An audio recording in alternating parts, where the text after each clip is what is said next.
diduga terlibat di dalam peristiwa tindak pidana korupsi proyek pembangunan infrastruktur BTS 4G paket 1, 2, 3, 4, dan 5. Tentunya selaku pengguna anggaran dan selaku menteri.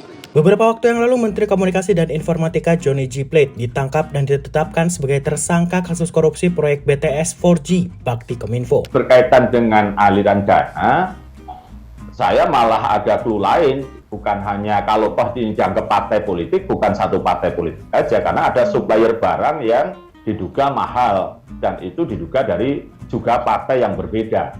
Nah, ini banyak yang bilang kalau kasus ini adalah kasus yang syarat politik. Bahkan ada yang bilang dana yang dikorupsi mengalir ke partai-partai politik. Untuk persiapan pemilu, yuk kita bahas di Politik hari ini.